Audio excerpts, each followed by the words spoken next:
और भगवान देवादिदेव महादेव जब माता के गर्भ से आपको और हमको जन्म देते हैं, तब एक भक्ति की छोटी सी चिंगारी हमारे अंदर रख देते हैं। और जब हम पृथ्वी पर जन्म ले लेते हैं, कहीं शिव महापुराण की कथा की हवा हमें लगती है तो हमारी भक्ति की अग्नि फिर प्रज्वलित होने लगती है। और वो भक्ति की जो अग्नि है वो पापों को समाप्त करने के लिए, तृष्णा को, वासना को, अहंकार को समाप्त करने के लिए होती है।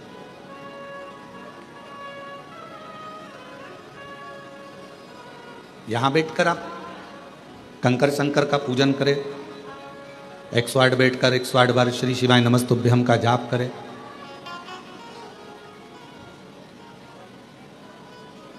बीच बीच में जलवृष्टि भी होती रही, भजन करते रहे, स्मरण करते रहे, नाम जाप करते रहे, और फिर साथ में भगवान शंकर की कृपा से, करुणा से, उनकी उदारता से ये शिव महापुराण की श्रवण करने को मिल गई।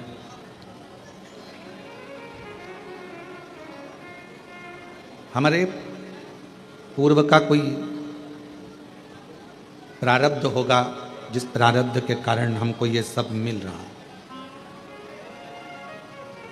पूर्व का कोई प्रारब्ध होगा, कोई अच्छा कर्म होगा, जिसके कारण बस हमें सनातन धर्म में जन्म मिला, भारत वतन मिला और भगवान देवादिदेव महादेव की कथा मिली। ये हमारे पूर्व का कोई अच्छा कर्म है।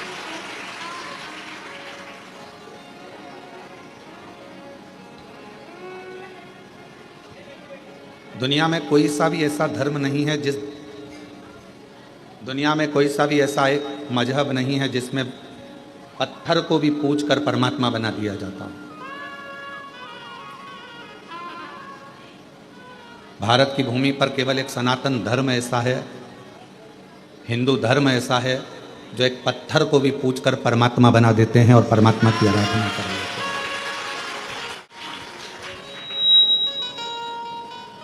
कोई किसी मजहब में, किसी भी मजहब में परमात्मा की पूजन कर कर, एक कंकर की पूजन कर कर, एक पाषाण की पूजन कर कर उसमें परमात्मा कैसे देखें?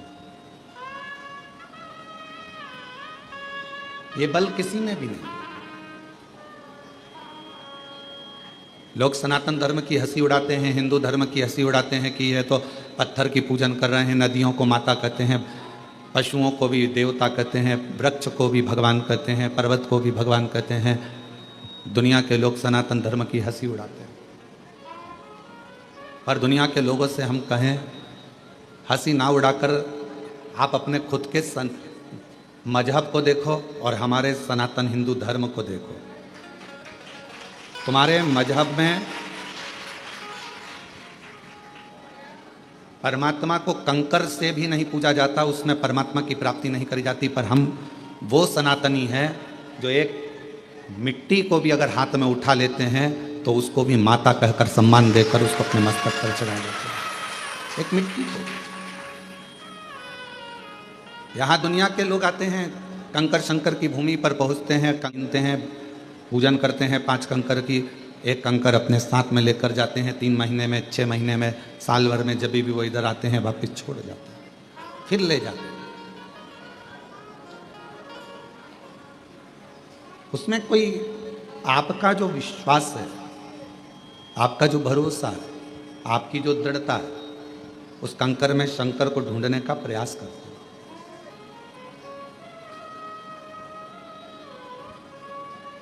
और मैंने तेरे ही भरोसे बाबा, तेरे ही भरोसे हवा भी उड़ती जावांगी बाबा।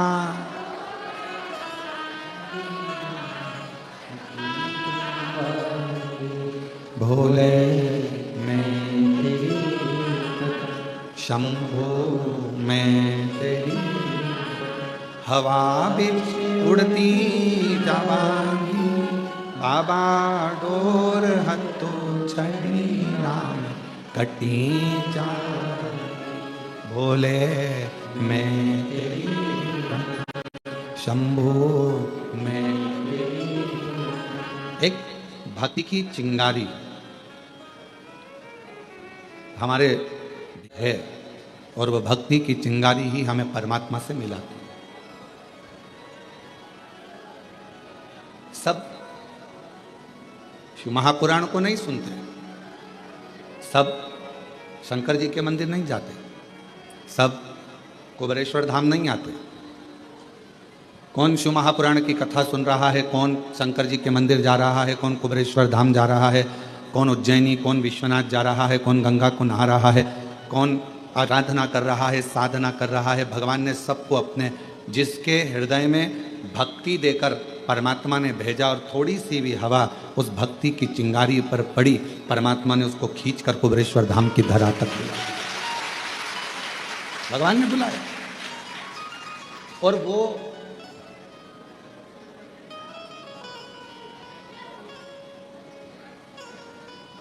आपने अपने भांजे को फोन लगाया, भांजी को फोन लगाया, दीदी को फोन लगाया कि नहीं तुम्हें राखी पर आना पड़ेगा, राखी पर आना पड़ेगा। फोन लगाने से पहले तुमने, दीदी के आने के पहले तुमने तैयारी करी कि नहीं करी? जम के तो बोलो, करी ना? पत्नी ने पूछा क्यों? वो दीदी आने वाली है इंदौर वाली, वो दीदी आने वाली है झांसी वाली, ग्वालियर वाली, क्या दोगे उनको? वो दतिया से आएगी, वो वहाँ भोपाल से आएगी, वो इंदौर से। उसको मैंने विचार कर लिया है, उसको 1000 रुपये का लिफाफा दे देंगे, भांजा भांजी को 500 रुपये दे देंगे और दामाद आएंगे तो उनको कपड़े दिला देंगे। मैं बाजार ले जाऊँगा, जीन्स टी शर्ट दिला दूँगा, मैं उनको वस्त्र दिला दूँगा। बहन को घर पर बुलाया, भांजे को घर पर बुलाया, उसके पहले तुमने व्यवस्था कर ली देने की। उसी तरह कुबेर भंडारी जिसको बुलाता है कुबेरेश्वर धाम पर, उसको देने की व्यवस्था पहले कर लेता है कि इसको मुझे क्या दे, मुझे क्या प्रदान करना है, मैं क्या दूंगा इसको। क्योंकि ये मेरे यहाँ आएगी और खाली अगर चली गई तो 10 जगह जाकर कहेगी हम तो कुबेरेश्वर धाम होकर आए थे, हम तो होकर आए, हमें बाबा ने दिया नहीं, हमको 3 महीने में वापिस जाना था, हमको दिया नहीं। उसके मन में भाव उत्पन्न हो।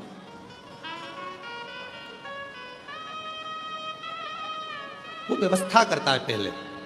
कितने लोग हैं जो भोपाल से इंदौर निकल जाते हैं पर कुबेरेश्वर धाम अंदर तक नहीं आते, और एक दिन ऐसा आता है कि वो कुबेरेश्वर धाम में अंदर तक आ जाते हैं दर्शन करने के लिए। क्यों? बाबा बुलाता तब ना। और तेरी कृपा बिना ना हिले एक भी अनु लेते हैं सांस तेरी कृपा बखान क्या करूं मैं रातों के ढेर का, चपटी भभूत में खजाना कुबेर का। हे गंगाधर मुक्ति द्वार ओंकार तू भोले ओंकार तू आयो शरण तिहार शंभु तारता। उसने व्यवस्था करी तुमको देने की, तो बाहर रोड पे से तुम अंदर आ, तो उसने इशारा करके तुमको अंदर बुलाया। वो अगर व्यवस्था नहीं करता, वो व्यवस्था कुछ करता है नहीं, तो तुम अंदर भी नहीं आते, बाहर से ही निकल कर चले जाते।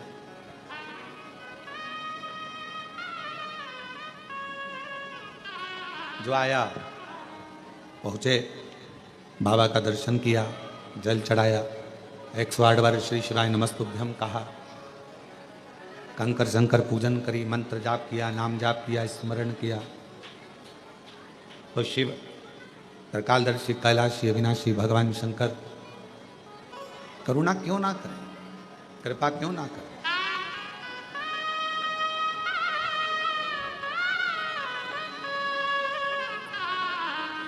फिर शिव करुणा क्यों ना करें। आप कहीं पर भी रहो, जहां तुम्हारी मर्जी पड़े वहां रहिए, घर में, दुकान पर, फैक्ट्री में, मकान में, सर्विस में, नौकरी में, जहां तुम्हारा मर्जी पड़े वहां रहो। कई माताएं कहती हैं, कई भाई कहते हैं कि हम मंदिर नहीं जा पाते क्योंकि हमारी कॉलोनी से मंदिर बहुत दूर है। कई लोग कहते हैं कि हमारी सोसाइटी में मंदिर नहीं है। कोई कहता है हम इतनी बड़ी सिटी में रहते हैं कि वहाँ मंदिर हमारे पास में लगता नहीं। कोई कहता है कि हमारे यहाँ मंदिर तो है पर मंदिर के अंदर जाने नहीं देते। हम मंदिर के अंदर भी नहीं पहुंच पाते। कई लोग हैं और कई तरह की बाधाएं भी हैं मनुष्य के साथ। ऐसा नहीं है कि हमने आपसे कह दिया कि एक लोटा जल चढ़ाने जाओ। साउथ के कई मंदिर ऐसे हैं जिसमें प्रवेश नहीं मिलता, अंदर जाने नहीं देते। और कई कई जगह ऐसी है जहां मंदिर ही नहीं है, पास में नहीं जा पाते, बच्चे भी नहीं जा पाते। तो शिव महापुराण की कथा के वायव्य संहिता में एक बड़ी सुंदर बात कही, बड़ा सावधानी से सुनिएगा इस चरित्र को। वायव्य संहिता में श्री वेदव्यास जी वर्णन कर रहे हैं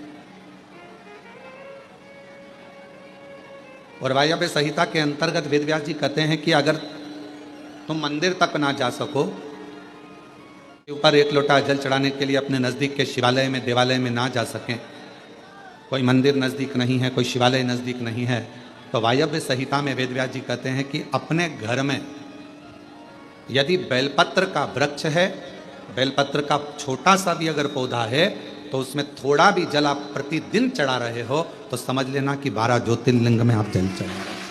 12 दिन। ये वायव्य संहिता कर। मान लो मंदिर नजदीक में नहीं है, बीमारी बहुत ज्यादा है, तकलीफ बहुत ज्यादा है, और कहा हमने कथा में सुना है कि जल चढ़ाने जाना चाहिए, तो वहां बेलपत्र का अपने गमले में एक छोटा सा पौधा लगा, छोटा सा पौधा, और छोटा सा पौधा लगाकर उस पौधे की परवरिश करो, जल चढ़ाओ। जब वो पौधा बड़ा हो जाए तो किसी बगीचे में जाकर कहीं शिवालय में, देवालय में, कहीं पर एकांत में उस पौधे को लगा दो।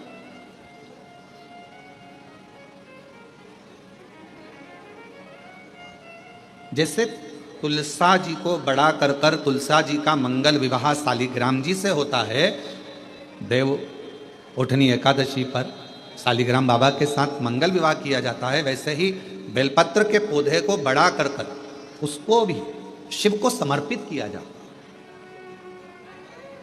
भगवान शंकर को समर्पित।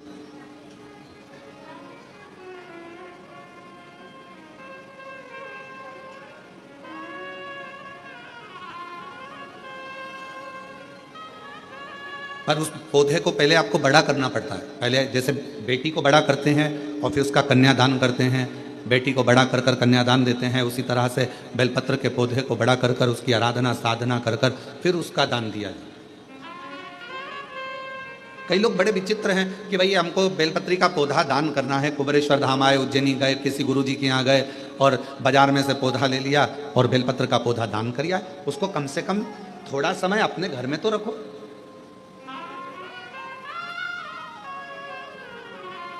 गौदान का नियम मालूम है आपको? कितना लोग जानते हैं गौदान के नियम को? गौदान का नियम होता है, कई लोग बेटी के विवाह में गाय दान करते हैं, कई लोग कोई शांत हो जाता है तो 12वें में 13वें में गाय दान करते हैं ना, गौदान करते हैं। तो उसका नियम क्या है? गौदान का नियम होता है कि गाय को अगर दादा परदादा के लिए दान कर रहे हो, वो चले गए, शांत हो गए, उनके 12वें में, उनके 13वें में, उनके 1 महीने के बाद अगर आप दान कर रहे हो, 12वें 13वें में दे रहे हो, या कन्यादान बेटी का कर रहे हो, उसमें गौदान कर रहे हो, या तुम्हारा मन हुआ का गौदान करना है हमारे पूर्वजों, तो पहले उस गाय बछड़े को अपने घर में रखकर उसकी सेवा करना पड़ेगी 1 रात्रि 2 रात्रि, उसके बाद गौदान करो। पहले उसकी सेवा तो करो।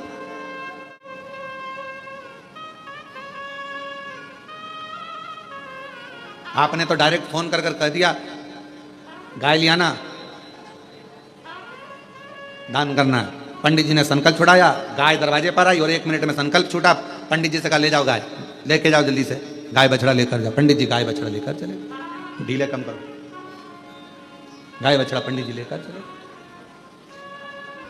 ये श्रेष्ठता नहीं।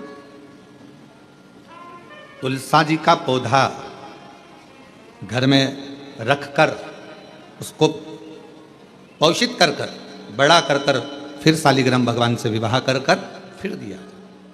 बेलपत्र का पौधा पहले बड़ा कर कर अपने घर में थोड़ा सा, नहीं ज़्यादा रख सकते तो 8 दिन 7 दिन 5 दिन 15 दिन 20 दिन 1 महीना 2 महीना 4 महीना 6 महीना जितना आप रख सकते हो रखकर फिर किसी जगह पर लगाएं। क्यों? क्या जरूरत है गुरुजी? अपने घर में पौधे को रखकर फिर दान करना, अपने घर में पौधे को रखकर फिर कहीं लगवाना, अपने घर में पौधे को पहले परवरिश कर कर फिर कहीं उसको लगवाना। कारण क्या पड़ता है? कारण एक है, वायव्य संहिता शिव महापुराण की कहती है, अगर हमने किसी बेलपत्र के पौधे को अपने घर में रखकर 5 दिन, 7 दिन, 1 महीना, 15 दिन, 6 महीना उसको परवरिश करा, तो हमारे घर का कितना भी नेगेटिवता, कितनी भी हमारे घर में कुछ भी गंदा हो रहा है, कुछ गलत हो रहा है, कोई गलत हो रहा है, कोई झूठ बोल रहा है, कोई पाप कर्म हो गया हमारे घर में, इस भूमि पर जिसमें हम रहते हैं, उस घर में एनर्जी अगर नहीं है, तो आपने उस पौधे को अपने घर में रखकर उसका परवरिश कर कर 15 दिन, 7 दिन, 1 महीना, 2 महीना, 6 महीना, 8 महीना, जितना तुम्हारा मन कर जाए, 1 दिन, 2 दिन, जितना मन, उसके बाद पौधे को कहीं लगवा। क्यों? वो हमारे घर का पूरा गलत जो भी विचार होंगे, गलत सोच, गलत विचार, गलत ऊर्जा, वो पौधा ग्रहण कर लेता है। बेलपत्र का पौधा अपने अंदर उतार लेता है, बेलपत्र का। और बाद में फिर वो बेलपत्र के पौधे को हम ले जाकर कहीं रोपित कर देते हैं, तो उसकी ऊर्जा हमारे घर पर हमेशा रहती है, हमेशा। कैसे? इसके सत्य प्रमाण क्या हो सकता है? तो सत्य प्रमाण का स्मरण करिएगा। एक गाय को 5 दिन, 7 दिन, 9 दिन, 15 दिन अपने दरवाजे से रोटी दीजिए। 9 दिन रोज रोटी दो, 10वें दिन गाय तुम्हारे दरवाजे पर आकर खड़ी हो जाए। बोलो खड़ी होगी कि नहीं होगी? जम के तो बोलो, खड़ी होगी ना। गौ माता को तुमने रोटी दिया, अब गाय रोज आकर, तुम रोटी खा रहे 2 दिन, 3 दिन, 5 दिन तुमने रोटी दिया, तो गाय आकर खड़ी हो जाए। एक कुत्ता को तुम्हारे दरवाजे पर रोटी देना चालू करो, 8 दिन बाद वो कुत्ता तुम्हारे दरवाजे पर बैठना चालू कर देगा। बोलो सही है कि गलत है? जम के तो बोलो, ठीक है। एक पक्षी के लिए 2 दिन, 5 दिन, 7 दिन अपने घर के छत पर अनाज डालकर देखो, 7 दिन के बाद पक्षी तुम्हारे दरवाजे पर, तुम्हारे छत पर आना चालू करेंगे कि नहीं करेंगे? बोलो बोलो, जम के बोलो। पक्षी आ रहे हैं, गाय आ रही है, कुत्ता आ रहा है, किसी को हो आप, तो वो आ रहा है। उसी तरह जब हम हमारे घर में एक बेलपत्र के पौधे को बड़ा करते हैं, और बड़ा करने के बाद उस बेलपत्र के पौधे को तुम कहीं पर भी, इंदौर में रहते हो, सीहोर में आकर तुमने लगा दिया, खरगोन में रहते हो, बरहानपुर में जाकर लगा दिया, ग्वालियर में, तुम्हारा मन पड़े तुम अपने घर के आसपास में भी कहीं पर भी उस पौधे को, तुम रहते यहाँ हो 200 मीटर की दूरी पर, 500 मीटर की दूरी पर, 5 किलोमीटर पर, 10 किलोमीटर, कहीं पर भी जाकर उस पौधे को लगा दो। वो पौधा तुम्हारे घर में कितनी भी नेगेटिवता रहेगी, वो पौधा अपने आप तुम्हारे घर की गंदगी को खींचता रहेगा, नेगेटिवता को खींचता रहेगा, कहीं पर भी रहेगा, किसी भी जगह।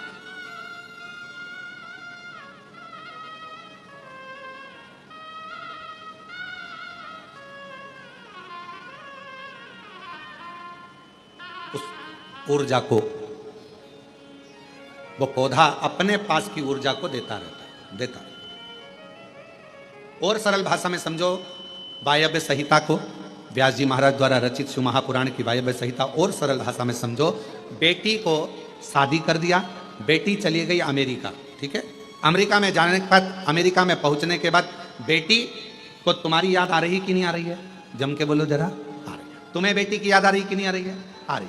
याद आ गई तो कभी ना कभी तो तुमसे फ़ोन पर बात करेगी, मम्मी कैसी हो, मैं पहुंच गई हूँ, अच्छे से हूँ, अभी कितनी बज रही है तुम्हारे इंडिया में, हमारे यहाँ तो ये टाइम हो रहा है। बेटी से बात करो उसकी, अर्थात वो अपनी ऊर्जा से तुम्हारी ऊर्जा की ओर अग्रसर। अपने घर में रखे हुए बेलपत्र के पौधे को अपन ने जो पाला है, जो अपने पौधे को पोषित किया है, बड़ा किया है, 6 महीना, 2 महीना, 15 दिन, 1 दिन, 8 दिन, जितना भी तुम रखे हो, तुम कहीं पर भी जाकर लगाओगे, तुम्हारे घर का जो गंदगी होगी, जो दुख होगा, जो तकलीफ होगी, वो पौधा उसको खींचते चले जाएगा और अपनी ऊर्जा देता चलेगा, अपनी ऊर्जा। एक बेलपत्र में कितना बल है, कितना,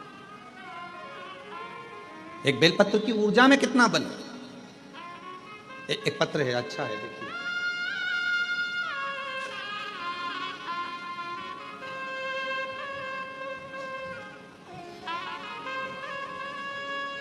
मेरा नाम शिवानी चौहान है। मैं रहने वाली निवासी मनासा जिला देवास से आई हूँ।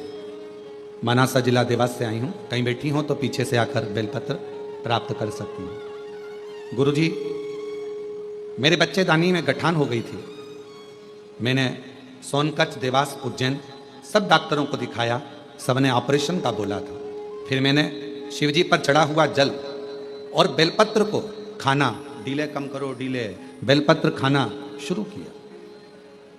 शिवजी पर चढ़ा हुआ जल और बेलपत्र खाना शुरू किया। फिर मैं 5 दिन के बाद डॉक्टर को बताने गई तो उन्होंने बताया कि गठान गल चुकी है, ऑपरेशन की कोई जरूरत नहीं है। ये पत्र, ऑपरेशन की कोई जरूरत नहीं, गठान गल गई। शिव कथा कहती है, शिव महापुराण की कथा कहती है, शिवजी पे चढ़ी हुई, शंकर भगवान पर चढ़ी हुई एक बेलपत्र, आप जब शंकर जी पे चढ़ी हुई बेलपत्र को लेकर अपने घर आते, शिव जी पे चढ़ी हुई एक बेलपत्र जब अपने घर पर आती है, भले आपने घर पर लाकर उसे रखा या खाया, 5 मिनट 2 मिनट 1 मिनट बेलपत्र लेकर आए, पानी के लोटे में डालकर या जल का पात्र लेकर आए और वो बेलपत्र तुम्हारे घर में पहुंची, 1 मिनट भी अगर शंकर पर चढ़ी हुई बेलपत्र तुम्हारे घर में है तो तुम्हारे घर के हजारों दुख को वो समाप्त कर देती है। एक क्षण, एक क्षण के अंदर हजारों।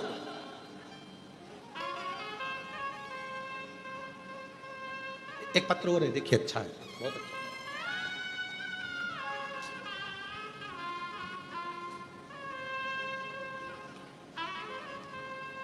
मैं ममता, पति का नाम बंटी, शहर अलीगढ़ में जयगंज की निवासी हूँ।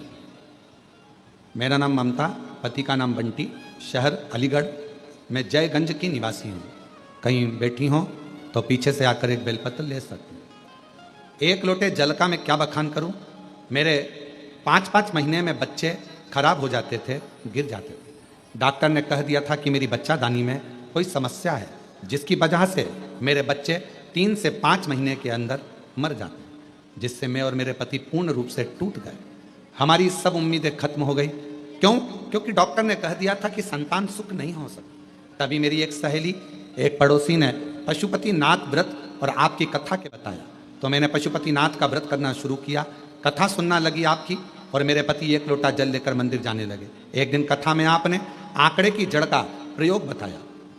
बाबा की कृपा से 3 महीने भी नहीं हुए थे कि मेरा फिर गर्भ ठहर गया, लेकिन गर्भ 4थे महीने में आते से ही पहले जैसी परेशानी आने लगी। डॉक्टर ने कहा कि तुम्हारी बच्चादानी फिर बेकार हो रही है, इसमें टांके लगाना पड़ेंगे।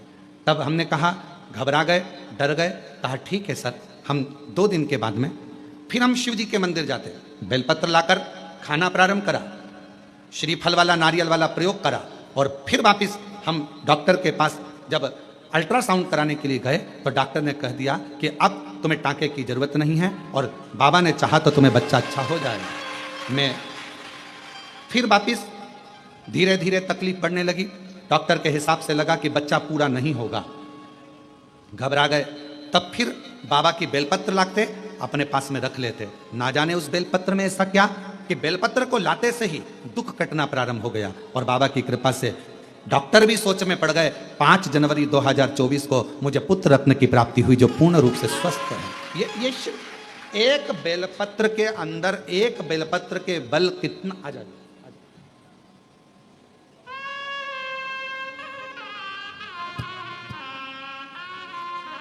इनको हो गया था, ठीक है बेटा, ठीक है बेटा, बेटा किसके हो गया था, ठीक है। की कृपा से गठान पूर्ण तरह से बेलपत्र का प्रयोग करने से पूर्ण तरह से ठीक हुई। एक बार जोरदार ताली बजाकर साथ।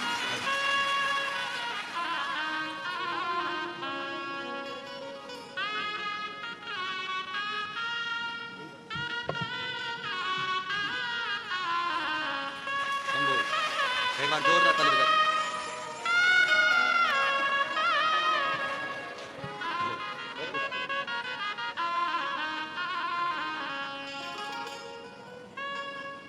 जो जैसी कामना लाया वो वैसा ही फल पाया। जो जैसी कामना लाया वो वैसा ही फल पाया। नहीं खाली उसे लौटाया वो मन ही मन हर्षाया और कर दिया माला माल लुटा दिया भंडार काशी वाले, लुटा दिया भंडार काशी वाले, कर दिया माला काशी वाले। वो शिव है, वो शंकर, वो ओगड़ी, वो दयालु, वो दाता सागर, वो कृपा करने वाला, वो दया करने वाला, वो दया की पूंजी, वो कृपा पूंजी, करुणा की पूंजी। आप जिस भरोसे से, जिस विश्वास से, जिस आनंद से, जिस भरोसे से, जिस दृढ़ता से, जिस आनंद से उसको पूछते हो, उसको भजते हो, उसका स्मरण करते हो, उसको नाम जाप करते हो, उसको पूछते हो, वो उस रूप में आपके सामने आकर खड़ा हो जाता है। उस रूप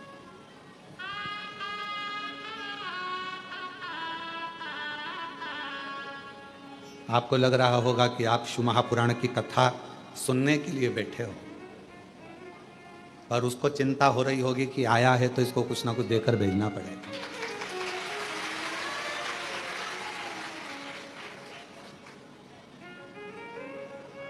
आप तो आ गए कथा सुनने के लिए कि हम कंकर शंकर का पूजन करने आए हैं, यहाँ पर 108 बार श्री शिवाय नमस्तुभ्यम बोलने के लिए आए हैं, कंकर शंकर का पूजन करने आए हैं।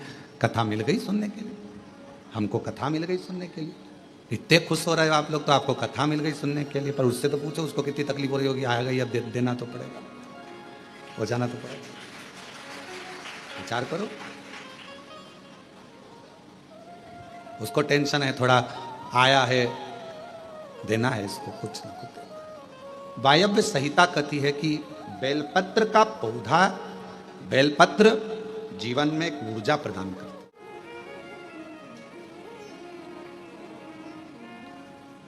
आप करके देखो, एक प्रैक्टिकल जरूर करो। थोड़े दिन अपने घर में एक बेलपत्र के पौधे को रखो, छत पर, गार्डन में, गच्ची पर, बाहर, उसकी सेवा करो, उसका जल चढ़ाओ। फुर्सत मिल जाए तो 2 मिनट बैठकर उसके पास में आप श्री नाम श्री शिवाय नमस्तुभ्यम लीजिए। थोड़ी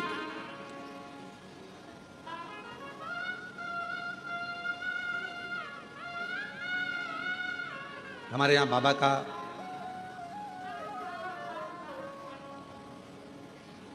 आप लोग जब पीछे ग्राउंड में जहाँ कथा होती है उस ग्राउंड से अगर उधर जाएंगे तो देखेंगे वहाँ बाबा की बेलपत्रियों की एक वाटिका है, और उस वाटिका में आसपास में आप 2 क्षण के लिए बैठकर भी अगर भगवत नाम श्री शिवाय नमस्तुभ्यम का स्मरण करते हैं तो आपको इसमें आनंद की अनुभूति होती है, आनंद की अनुभूति होती है शिव नाम से।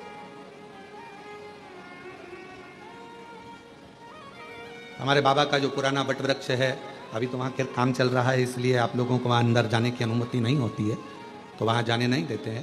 पर जो पुराना वट वृक्ष है वहाँ पर भी आप कभी, जब वहाँ का काम पूरा हो जाएगा तो आप लोग दर्शन करेंगे। जब आप वहाँ पहुँचेंगे, बैठेंगे, वहाँ की ऊर्जा का स्मरण करेंगे तो आपको ज्ञात होगा।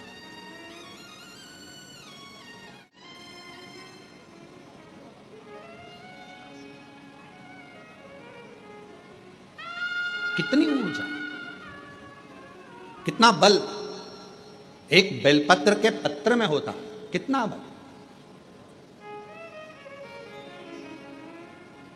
और हम सबसे कहेंगे, जिन मेरी बहनों के हाथ कंपन होते हैं, हाथ कांपते हैं, जिन मेरे भाइयों का शरीर कांपता है, थोड़ा थोड़ा कंपन शरीर में होता रहता है, हम उनको भी कहेंगे, उनसे भी निवेदन है कि अपने जेब में 2 जेब होती है, एक जेब में मोबाइल रखो मना नहीं है, एक जेब में पैसा रखो मना नहीं, पर एक जेब में आप शिव जी पे चढ़ी हुई बेलपत्र को रखना प्रारंभ करो, फिर आपके शरीर का स्थिरता धीरे धीरे धीरे धीरे अपने आप पाना प्रारंभ हो। जिनका शरीर कांपता है, डॉक्टर का इलाज करवाओ, डॉक्टर शिव का एक रूप है, दवाइयाँ लो, गोलियाँ लो, जांचें कराओ, और साथ में कहीं अगर बेलपत्र का पौधा है, बेलपत्र का वृक्ष है, उस बेलपत्र के वृक्ष की छांव में थोड़ी देर बैठकर, बेल के वृक्ष की छांव में बैठकर श्री शिवाय नमस्तुभ्यम का स्मरण करो। 8 दिन 15 दिन कर कर देखो, 16वें दिन हमको पत्र लिखकर भेजना कि तुम्हारे हाथ पैर कांपने में थोड़ी आनंद हुआ कि नहीं हुआ, ठीक होना चालू हुआ कि नहीं। ऊर्जा, एक बेलपत्र की पत्ती में वो बल होता है, एक बेलपत्र के वृक्ष में वो बल होता है जो सुख प्रदान करता है।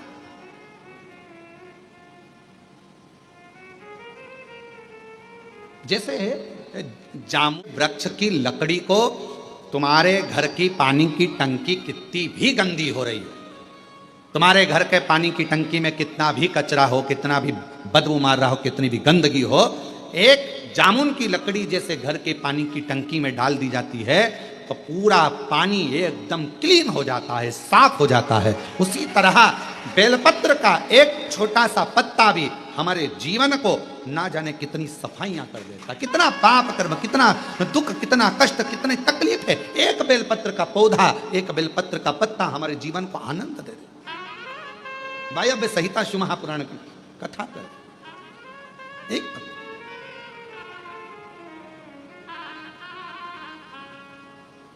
वो माता एक कीर्तन गाती हैं, इस बेलपत्र में क्या बल है जिसमें मेरा भोला मगन है। क्या बल है इस बेलपत्र में, क्या बल।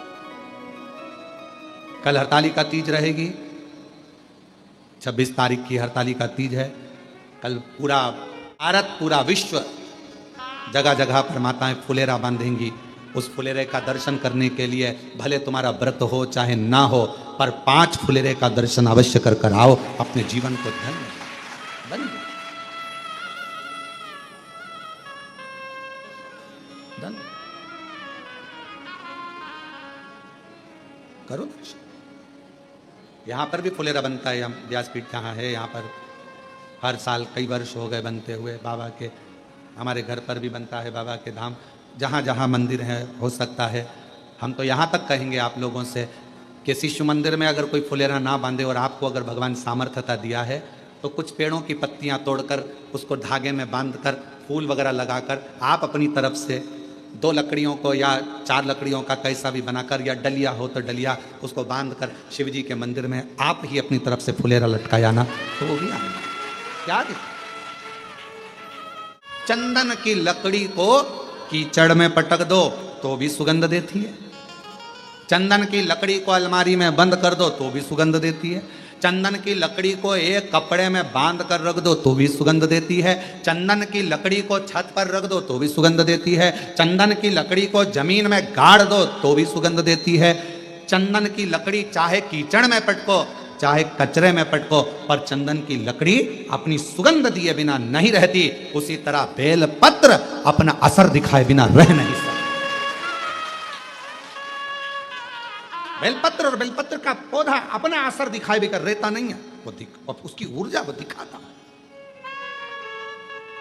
उसका ऊर्जा हमें सुख देता। शिव जी के मंदिर में जाओ ना तो तुम वहां से प्रसाद मांगो ना मांगो, पर एक बेलपत्र का प्रयास करा करो। हाँ, यहाँ लोग आते हैं, बेलपत्र कई माताएं पूजन कर कर चली जाती हैं, वहाँ बेलपत्र पड़ी रहती है, कई माताएं उसको उठा लेती है, धोती है, खा लेती, उठा लेती, खाती। कई माता यहाँ का बेलपत्र उनको लगा कि हम वो दूसरे ने पूजन करी। नहीं नहीं, बेलपत्र तो बेलपत्र है ना, शिव तो शिव है ना। किसी ने कह दिया शंकर जी के मंदिर में कौन कैसा बेलपत्र चढ़ा कर गया, कौन की क्या कामना थी, शंकर जी को बेलपत्र चढ़ा कर गया, वो बेलपत्र हम उठा कर लिया, खा लिया तो कोई कष्ट तो। अरे कौन ने कहा कष्ट? बेलपत्र अपना असर दिखाता है, कोई भी चढ़ाए, कैसा भी चढ़ाए। चलो तुम जाओ बेलपत्र के हाथ में, लोग कह रहे हैं वो बेलपत्र हमारे ऊपर असर करेगा कि नहीं करेगा। हम एक बात कहते हैं, 10 का नोट या तुम एक काम करो 500 का नोट, कोई मुर्दे को जलाने के लिए शमशान में गए और चलते चलते शमशान के पास में 500 का नोट की गड्डी मिल गई तुमको, 500 के नोट की गड्डी, 50,000 रुपए तुमको मिल गए और तुमने वो उठा लिए। अब वो नोट निकालकर चाय वाले की दुकान पर जाकर पूछना, भैया हमें शमशान से मिला था, चलेगा क्या? चलेगा कि नहीं चलेगा? फिर वही 500 रुपए लेकर तुम सुनार की दुकान पर जाना कि भैया हमें कोई अच्छी सी लौंग बता दो, हमें 5-10 हजार रुपए की। पर हमारी को गड्डी जो है, बोलो बोलो, शमशान से मिली है, तुम्हें चलेगी कि नहीं चलेगी? वो कहेगा नोट तो नोट है रे, शमशान का होए चाहे मसाण का होए चाहे व्यापार का, नोट तो नोट, 500 का नोट तो चलेगा। और पटक के गड्डी देख ले, दौड़ेगा भी, 2 मिनट में गड्डी गायब, तू पटक के दे। अब उसको क्या करना, शमशान का है कि कहाँ का है, उसको तो मतलब है नोट से। उसी तरह बेलपत्र कैसा है, कौन ने चढ़ाया, किसने चढ़ाया, कैसे चढ़ाया, आप तो बाबा का नाम लेकर श्री शिवाय नमस्तुभ्यम, मेरे बाबा इसको औषधि कर दे बाबा, प्रसाद के रूप में दे दो, औषधि कर कर दे दो बाबा, बड़ी दुखी हूं, कष्ट में हूं। कंकर शंकर पे से उठाया, लिया, धोया, खाया, शिव जी को समर्पित। अब उसमें भेद करना,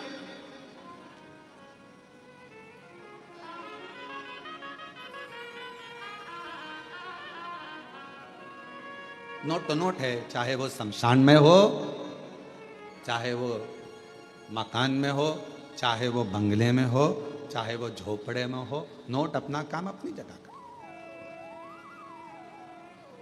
इसलिए निवेदन है, भ्रम में बिल्कुल मत पड़ना। बहुत भ्रम फैला रहे हैं लोग आज के जमाने में।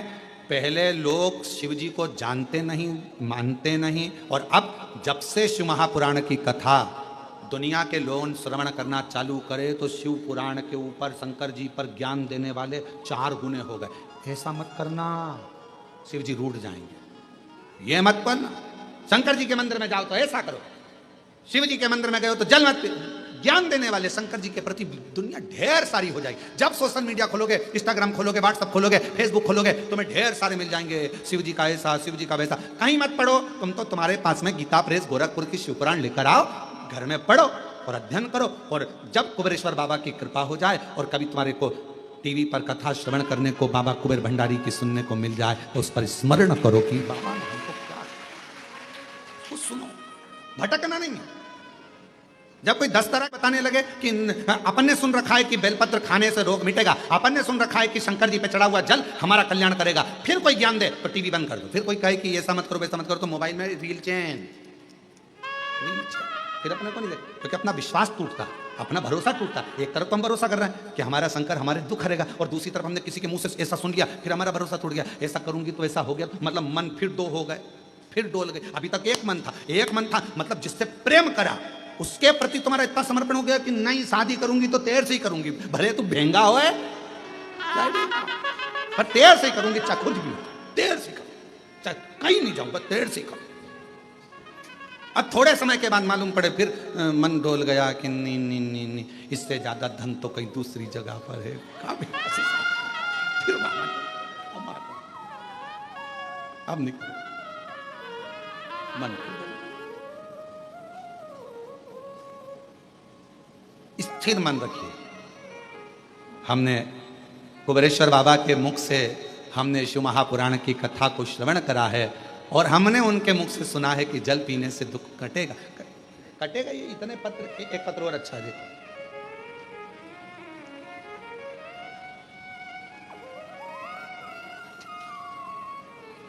अभी कुछ समय बाद हम यहां पर एक बड़ा एक रूम बना रहे हैं कांच का।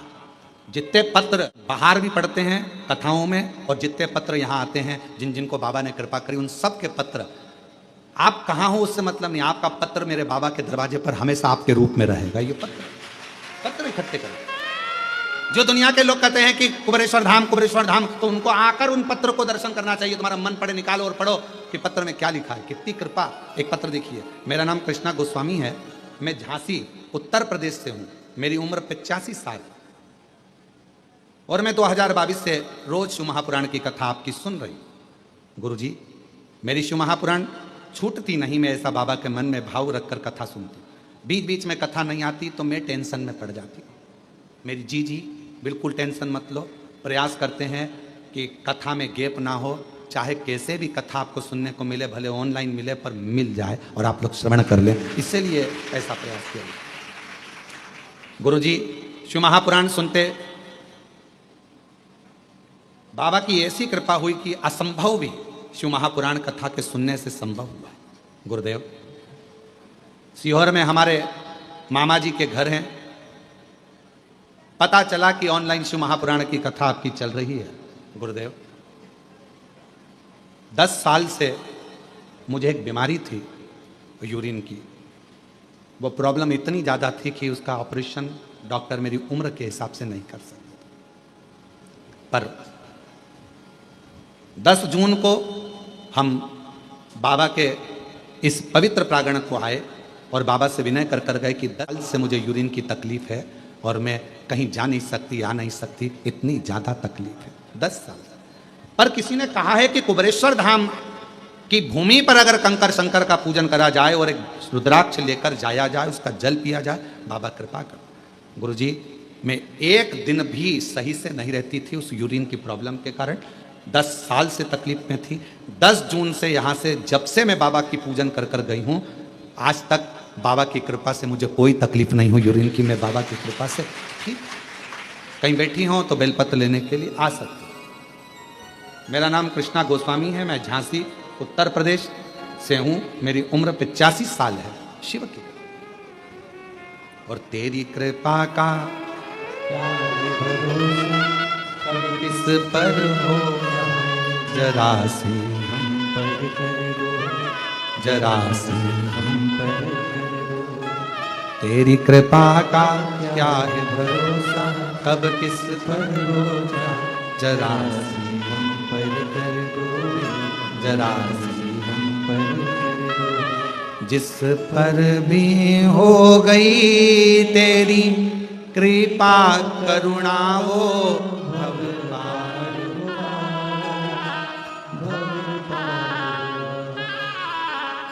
पकड़ लेना। हो चाहे जितना उसका भी बाबा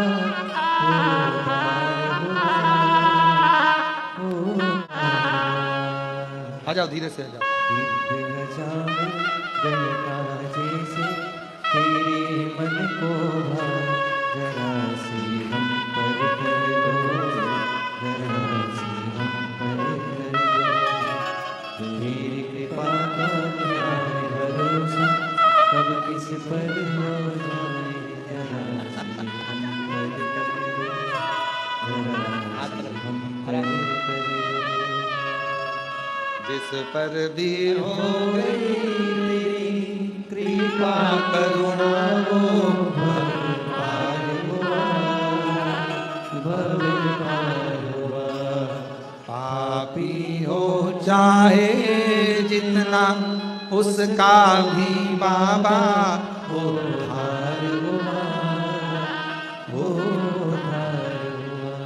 गिद्ध अजामिल गणिका जैसे तेरे मन को भाए, जरा से हम पर कर दो, जरा से हम पर कर दो। जैसे चंदन की लकड़ी को कहीं पर भी दबा दो, चंदन की लकड़ी भले कीचड़ में पड़ी हो पर वो अपनी सुगंध देती ही देती है। उसी तरह बेलपत्र कैसा भी हो वो हमको फल देता ही देता है। उसका आनंद हमारी जिंदगी में सुख प्रदान करता है। एक बेलपत्र की पत्ती में, एक बेलपत्र की पत्ती में,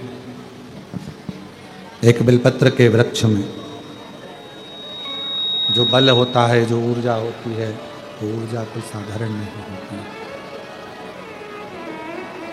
शिव महापुराण की वायव्य संहिता आप और हमको ये उपदेश देती है, ये बताती है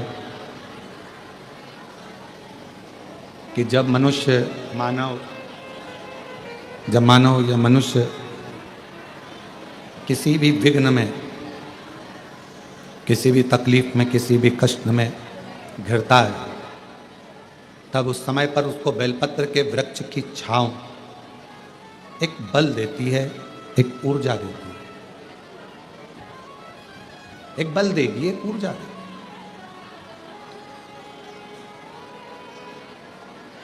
हरतालिका तीज का प्रारंभ जैसे माँ पार्वती जी बाल्यावस्था में थी,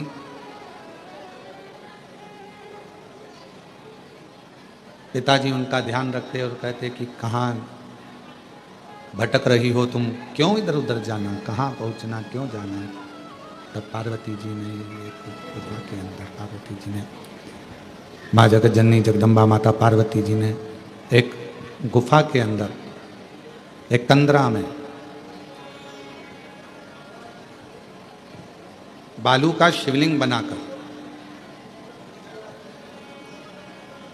एक कंदरा में बालू का शिवलिंग बनाकर अपनी सहेलियों के साथ में हरताली का व्रत किया।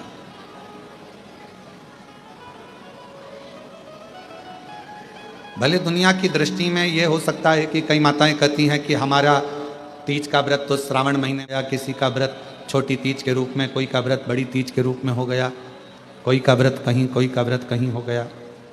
पर शिव महापुराण की कथा कहती है तुमने कोई सी भी तीज का व्रत करा हो वो सब स्वीकार है माँ को, पर हरताली का व्रत एक ऐसा व्रत है जिसमें आप व्रत ना भी करें तो भी फुलेरे का दर्शन कर कर उस व्रत का पूरा पुण्य फल आप प्राप्त कर सकते हैं। हरताली का व्रत करें ना करें, पर उस व्रत का केवल फुलेरे का दर्शन कर कर भी हम फल प्राप्त कर सकते हैं। फल शिव कथा करें, भगवान शंकर का चरित्र कर रहा है। शिव महापुराण की कथा भगवान शंकर का पवित्र चरित्र कर रहा है, शिव तत्व कर रहा है। छोटी सी अवस्था है मां पार्वती जी की, छोटी सी अवस्था।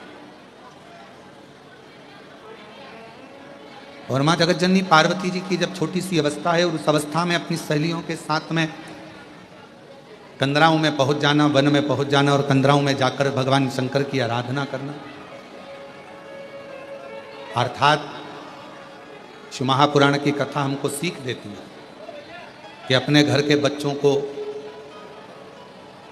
छोटे छोटे घर के जो बच्चे हैं उनको प्रयास करा करो कि उनको ये सीख दी जाए कि तुम शंकर जी के मंदिर में एक लोटा जल चढ़ाने के लिए जाओ, जल समर्पित करने के लिए जाओ। एक कथा आप लोगों ने श्रवण करी होगी श्रीमद् भागवत कथा में कि देवता और राक्षसों ने मिलकर हन किया।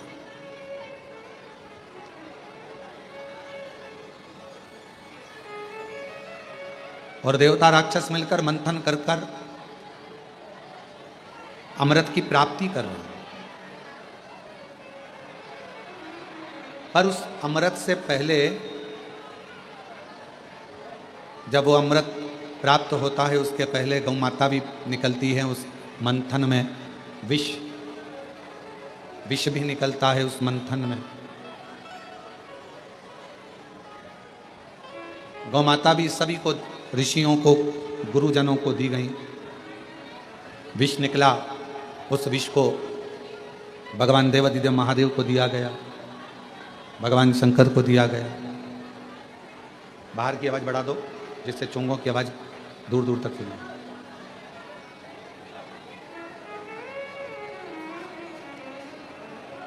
फिर आखिरी में शिव महापुराण की कथा कहती है फिर अमृत प्राप्त हो, अमृत। और कितनी बड़ी सुंदर विचित्र कथा है शिव महापुराण में। देवता और राक्षस मिलकर मंथन करे, उस मंथन में बाद में अमृत की प्राप्ति हुई।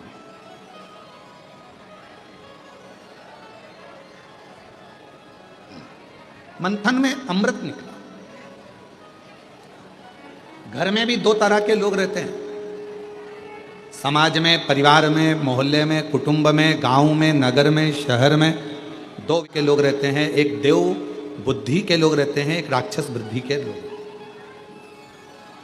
और प्रतिदिन अपने घरों में अपन, हो सकता है कि कोई का स्वभाव क्रूर हो, राक्षस प्रवृत्ति का हो, असुर प्रवृत्ति का हो, थोड़ा क्रोधीला हो, और किसी किसी का स्वभाव एकदम नम्र, देवताओं की तुल्य, गौ माता के तुल्य अच्छा हो, श्रेष्ठ हो, किसी किसी का स्वभाव अच्छा हो।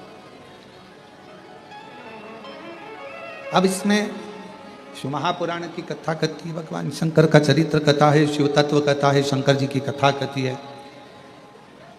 आपस में कितना भी झगड़ा हो रहा हो, आपस में कितनी भी लड़ाई हो रही हो, कितना भी झगड़ा हो रहा हो, पर आखिरी में जैसे मंथन में विष निकला, गौमाता निकली, रतन निकला, माणिक मोती निकले, औषधि निकली, उसी तरह घर में जब क्लेश होता है, एक दूसरे से झगड़ा, सास बहू का झगड़ा हो, बहन भाई का झगड़ा हो, बहन बहन का झगड़ा हो, देवरानी जेठानी का झगड़ा हो, परिवार मोहल्ले में कितना भी झगड़ा हो, पर शिव पुराण की कथा कहती है इन झगड़े में आखिरी में इतना याद जरूर रखना कि सब निकल जाए मन का मेल, तब अमृत जरूर निकलना चाहिए, मतलब एक दूसरे में साझा जरूर होना चाहिए।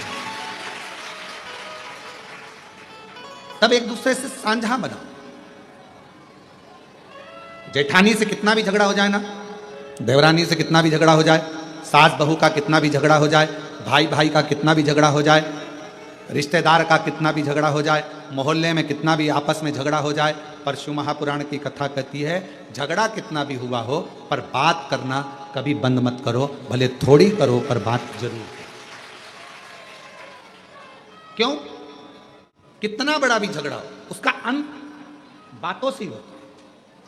हम क्या करते हैं कि झगड़ा हुआ तो बात करना बंद कर देते हैं, झगड़ा हुआ तो हमने बोलना बंद कर दिया, झगड़ा हो गया तो हमने उसका मुंह देखना बंद कर दिया, झगड़ा हो गया तो हमने बात करना बंद कर दी। मतलब वो फिर बात धीरे धीरे धीरे धीरे बढ़ती जाती और वो झगड़ा फिर आखिरी में बहुत बड़ा घात उत्पन्न करता है, घर को, परिवार को, कुटुंब को, नातों को, रिश्तों को तोड़ देता है। तोड़ कितना भी झगड़ा, बात करना कभी बंद मत करो। थोड़ा थोड़ा चर्चा, थोड़ी थोड़ी बातें चलते रहे। कभी सीखिएगा अपने जीवन में संतों से, साधुओं से, गुरुजनों से, तपस्वियों से, साधकों से, उपासकों से अच्छा कोई जीवन में कोई गुरु मिल जाए तो उससे सीखने का प्रयास करिएगा। यहाँ तक आपको शिव महापुराण की कथा भी ये सीख देती है कि आप सीखिएगा कि कितना कितना दुनिया के कितना कितना लोग अपशब्द कहते हैं, ताना देते हैं, गालियाँ देते हैं, आड़ा टेढ़ा कहते हैं। कई कई लोग अपने अपने फेसबुक पर, अपने अपने लेखनी में हर कुछ हमारे लिए हो चाहे बाबा के लिए हो लिख देते हैं और वो लोग फिर दूसरी बार धाम पर आते हैं, पर हम कभी भी उनसे इस तरह की बात नहीं करते कि तुमने क्या लिखा। हम उनका सम्मान ही करते हैं, उन्होंने जो लिखा अपनी मर्जी से। कभी तो बाबा कृपा करेगा। दुनिया के लोग न्याय करने में जल्दबाजी कर सकते हैं, पर मेरा शंकर भगवान, मेरा कुबरेश्वर बाबा एक ना एक दिन न्याय जरूर करते हैं। किसी ने हमको गाली दी है तो उसको भी एक ना एक दिन गाली खाने को मिलती ही है। किसी ने हमको अपशब्द कहा तो उसको भी एक ना एक दिन अपशब्द सुनने को मिलता ही है। किसी ने हम पर उंगली उठाई तो एक ना एक दिन उस पर भी उंगली उठती ही है। ये विचार अपने अंदर, आप शंकर के भक्त,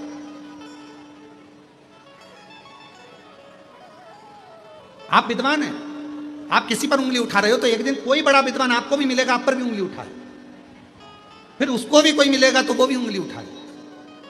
इसलिए अपने निर्णय को, अपने न्याय को परमात्मा पर छोड़ दो, हम उसके आश्रित। जेठानी ने झगड़ा कर लिया, बात करना बंद कर दिया, देवरानी ने झगड़ा कर लिया, बात करना बंद कर दिया, सास ने झगड़ा कर दिया, बहू ने बात करना बंद कर दिया, बहू ने करा तो सास ने बात, ना ना, आपस में बातचीत चालू रहने दो। कभी ना कभी ये झगड़ा एक ना एक दिन ठंडा होगा और जब ठंडा होगा तब फिर आप और दुनिया के लोग फिर एक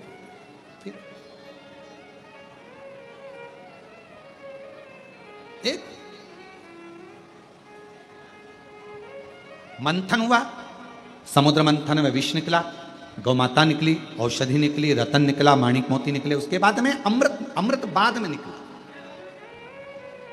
अमृत बाद में। और बाद में हुआ क्या? आखिरी में हुआ क्या? भगवान नारायण, भगवान विष्णु मोहिनी स्वरूप धारण कर आ गए और मोहिनी स्वरूप धारण कर आए और जितने जितने असुर थे, राक्षस थे, वो सारे राक्षस उस मोहिनी स्वरूप को देखने में लग देखने उस मोहिनी स्वरूप। आज कथा कह रही है ये समुद्र मंथन की, और मंथन की कथा कर रही है कि राक्षसों का ध्यान, असुरों का ध्यान भगवान नारायण के उस मोहिनी स्वरूप पर चला गया और अमृत भूल गए, अमृत भूल गए। अब अमृत पर उनका ध्यान नहीं है, अब उनका ध्यान गया है उस स्वरूप पर। इतनी सुंदर स्त्री, इतनी सुंदर मोहिनी स्वरूप, इतना सुंदर नारी है, इतना सुंदर नारी है, इतनी सुंदर नारी, इतनी सुंदर नारी, उस नारी पर, उस स्वरूप पर ध्यान, उस स्वरूप पर ध्यान। अब अमृत याद नहीं आ रहा, अब अमृत नहीं दिख रहा।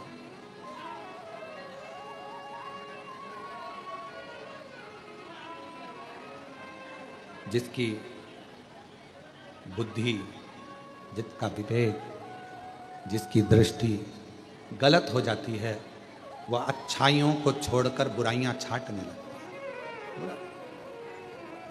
एक तरफ सुंदर स्त्री है, दूसरी तरफ अमृत है। असुरों को यह थोड़ी ना मालूम है कि इसमें नारायण है, वो तो स्त्री है ना उनके लिए। एक तरफ स्त्री है, एक तरफ अमृत है। अब तुमने इतनी मेहनत करी है, इतना मंथन किया है, इतना सारा मंथन करा तो उसमें अमृत निकला है, तो तुम्हारा ध्यान उस पर अमृत पर जाना चाहिए। 4 बैग होते हैं, 4 बैग हैं। 4 बैग में एक में कपड़ा भरा हुआ है, एक में सामान भरा हुआ है, एक में अपना ओढ़ने का बिछाने का भरा हुआ है, सब सामान रखा है। 4 बैग में से एक बैग ऐसा रहता है जिस बैग में आपका 200, 500, 1000, 2000 रुपये रखे रहते हैं आने जाने के लिए। कोई मोबाइल रखा रहता है, कोई सामान रखा रहता है। तो आप सबसे ज़्यादा ध्यान कौन से बैग का रखते हो? उसी का रखोगे ना जिसमें अपना धन होगा, जिसमें अपना मोबाइल होगा, जिसमें अपना पर्स होगा, जिसमें अपना सामान होगा। ध्यान तो वही आएगा। पर देवताओं ने इतनी मेहनत करी, असुरों ने इतनी मेहनत करी, मंथन कर कर अमृत निकाला, तो असुरों का ध्यान तो उस अमृत की ओर जाना चाहिए था, पर असुरों का ध्यान सुंदरता पर चले गए। बड़ी सुंदरता, उनका ध्यान अमृत पर नहीं गया, स्त्री की सुंदरता पर गया। जिंदगी में ऐसा मोड़ आता है, व्यक्ति आकर्षण की ओर खिंचता चला जाता है। आकर्षण, कोई ने बहुत बड़ी जटा बढ़ा ली, कोई ने बहुत चंदन लगा लिया, कोई ने बहुत श्रृंगार कर लिया, तो लगा बहुत पहुंचा हुआ बाबा होगा, बहुत पहुंचा हुआ बाबा जी है, बहुत पहुंचा हुआ संत है, बहुत पहुंचा हुआ सन्यासी। कोई ने फैलारा ज्यादा कर लिया तो बहुत पहुंचा हुआ बाबा होगा, संत होगा। ना ना, इससे पहचान नहीं होती।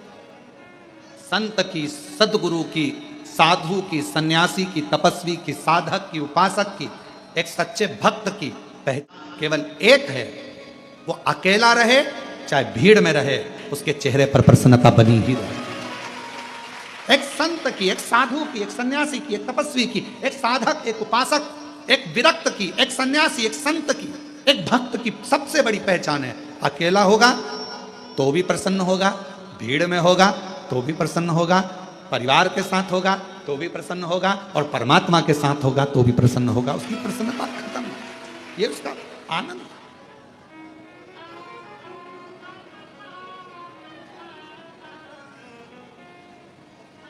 प्रसन्नता।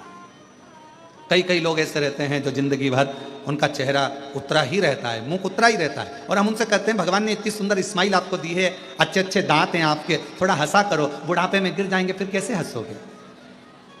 थोड़ा मुस्कुराया करो, थोड़ा मुस्कुरा दिया करो।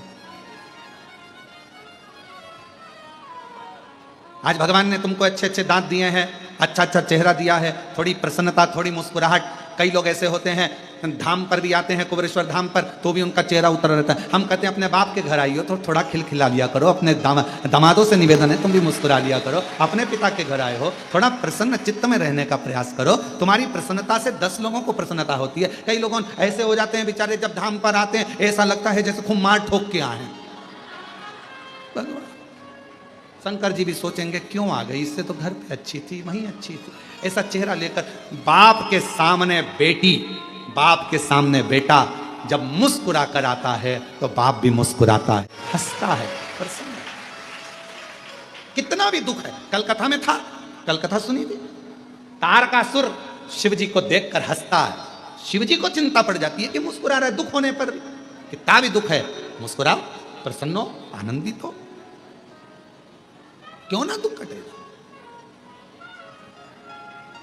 एक पत्र है, अच्छा है, देखिए।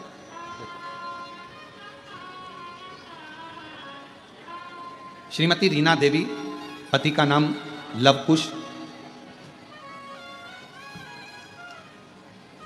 सिंह, जेतपुर कला, बाहा, आगरा, उत्तर प्रदेश से आए हैं। कहीं बैठे हों तो आ सकते हैं। सन 2014 से लगातार कोशिश करने के बाद भी असफलता हाथ लग रही थी। हमारे बड़े बेटे पुत्र ओमकार सिंह सरकारी नौकरी के लिए 2014 से कोशिश कर रहा था। फिर हमारे घर की एक बहन ने बताया शिव महापुराण के बारे में, फिर हमने कथा सुनना प्रारंभ किया, किंतु विश्वास नहीं टिका। फिर वही वाली बात आ गई कि इतनी जल्दी विश्वास नहीं आ सकता। सियोर वाला महाराज पर कुबेरेश्वर धाम पर इतनी जल्दी विश्वास आ जाना कठिन है। जब तक शंकर की कृपा नहीं होगी तब तक विश्वास आ ही नहीं सकता, आएगा ही नहीं। क्या हो सकता है ये सब? अब 2014 और अभी क्या चल रहा है? जम के बोलो 2025। हमें विश्वास नहीं आया। हमने सोचा इसी पड़ोसन ना जाने कितने कितने महाराजों का बताते रहते हैं भरोसा। तब पड़ोसन ने कहा आप मेरी बात पर भरोसा मत करो, आप टीवी पर कथा सुनो। टीवी पर कथा सुनना प्रारंभ करा और कथा सुनने के लिए टीवी के सामने बैठ जाते। हमारे बेटे से हमने कहा तू अब की बार एग्जाम दे, बाबा करेगा। बेटे ने फिर एग्जाम दिया, उसका नहीं हुआ। बेटे का मन खराब हुआ कि मम्मी हुआ नहीं। मैंने कहा अब की बार पशुपति व्रत कर, शिव जी के मंदिर में जाकर साफ सफाई कर। मेरे बेटे ने शंकर जी के मंदिर में साफ सफाई करना प्रारंभ कर दिया और साफ सफाई करता, पशुपति व्रत करता। आप कहते हो कि मेहनत को 4 गुना बढ़ा, मेरे बेटे ने अपनी मेहनत को 4 गुना बढ़ाया और आज बाबा को धन्यवाद देने के लिए आई हूं। गुरुजी, बाबा थोड़ा नहीं देता, देता है तो छप्पर फाड़ कर देता है। मेरे बाबा से तो एक बेटे की जॉब मांगी थी सरकारी, पर मेरे बाबा ने मेरे दोनों बेटों की सरकारी नौकरी लगा दी। मैं बाबा को प्रणाम करने, मेरे दोनों बेटों की सरकारी नौकरी लगवा दी और दोनों का बीएसएफ में हो गया। मैं बाबा को प्रणाम करने के लिए आई।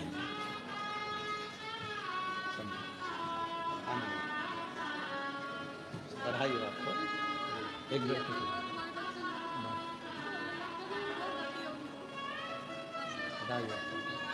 बधाई आपको, दोनों का बधाई, बहुत बधाई। शिव का 2 बेटों का एक साथ सरकारी नौकरी लगा। एक बार जोरदार ताली बजाकर शिव।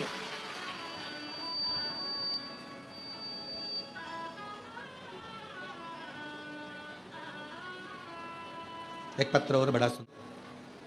मैं राजस्थान के जिला सीकर तारापुर की रहने वाली हूं। मेरा नाम रेणु है, पति का नाम जितेंद्र है। एक लोटे जल का मैं क्या वर्णन करूं गुरुदेव।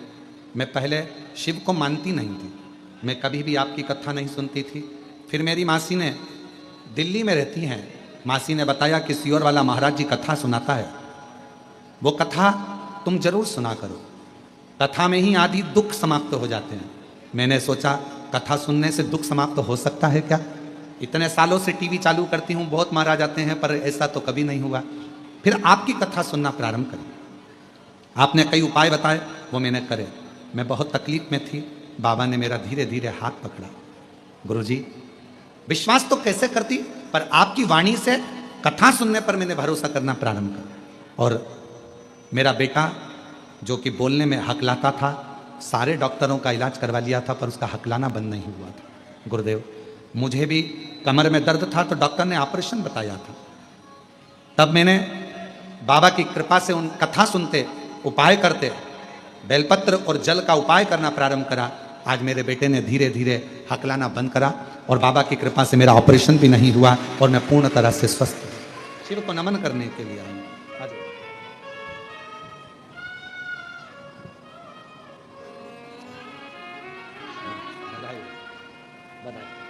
एक ही बेटे को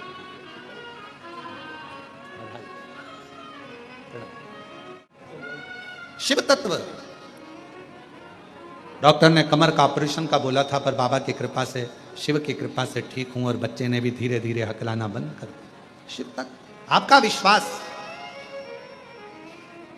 आपका भरोसा, आपकी दृढ़ता। मंथन में अमृत निकला है और मंथन के समय पर मोहिनी स्वरूप में भगवान भी है।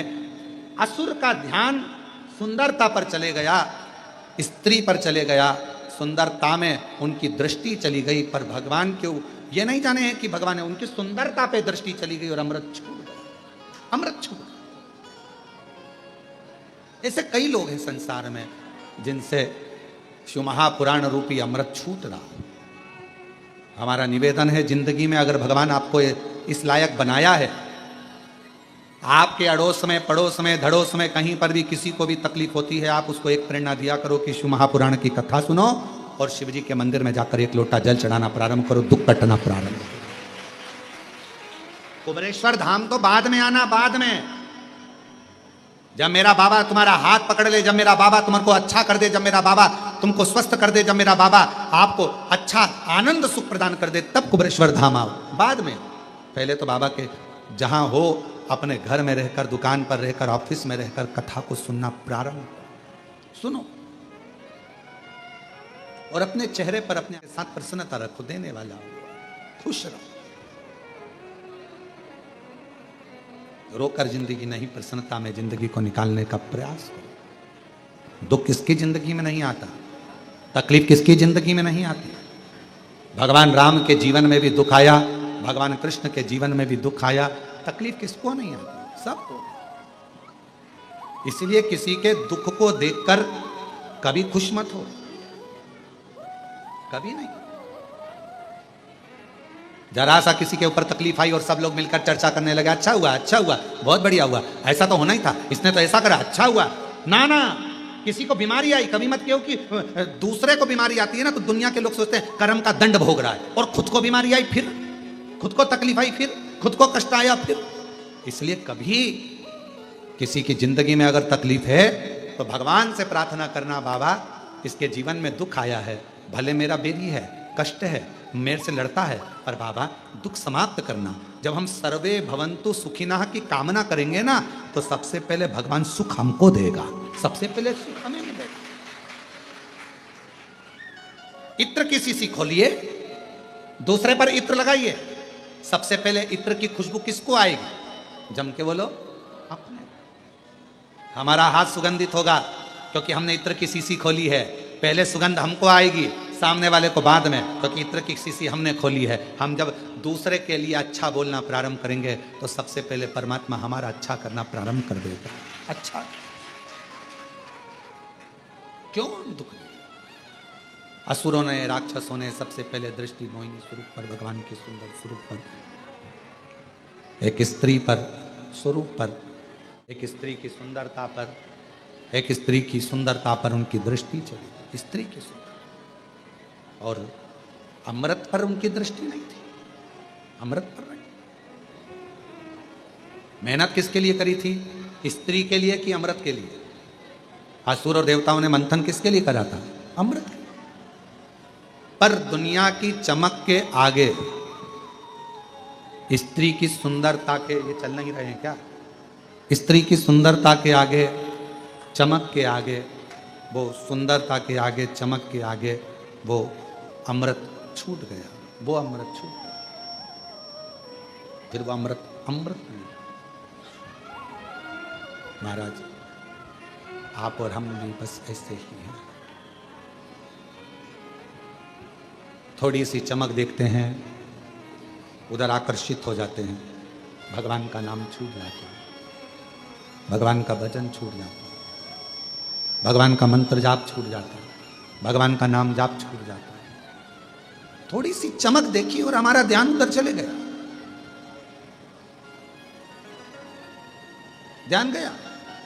पर शिव महापुराण की कथा सुनने वाले जो श्रोता है ना, हमने देखा है, बड़े बड़े पंडालों में भी देखा और ये ऑनलाइन कथा में यहाँ कुबेरेश्वर धाम पर भी देखा, पीछे कितना पानी गिर गया, पीछे के लोग कितने चिल्ला लिए, पीछे के लोग क्या कर गए, पर हमने देखा कि तुम एक भी मुड़ के नहीं देखा पीछे की क्या हो रहा। चल कथा चल रही, श्रवण करना है, क्योंकि आप सब इतने चतुर हो गए हो ना कि आपको मालूम है कि सामने देखना है, बिल्कुल ध्यान लगाकर।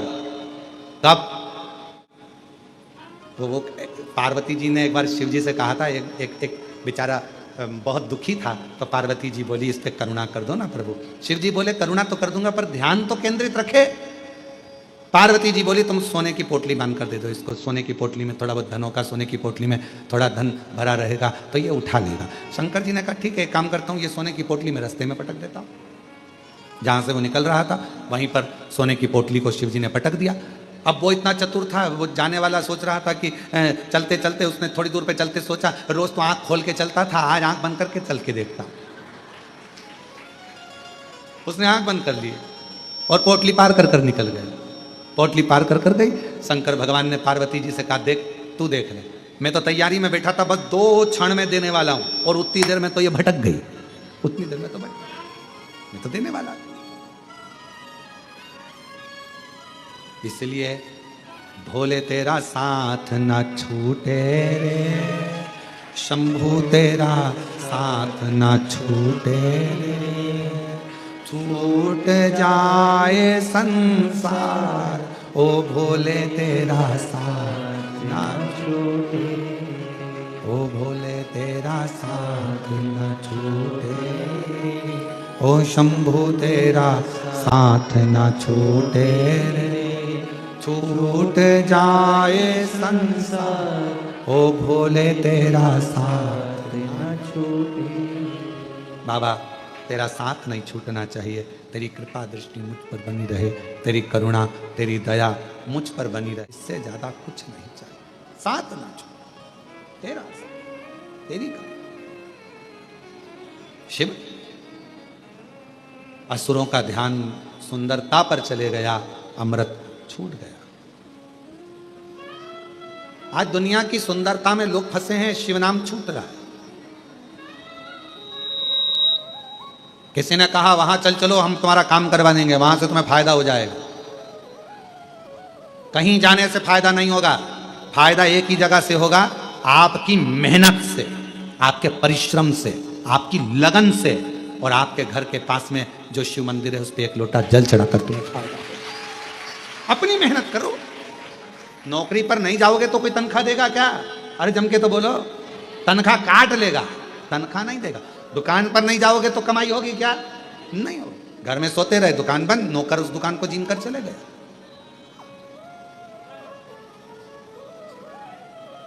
तुम सोचो कि आटा नहीं उसनूंगी आज मैं, रोटी कोई लाकर दे देगा?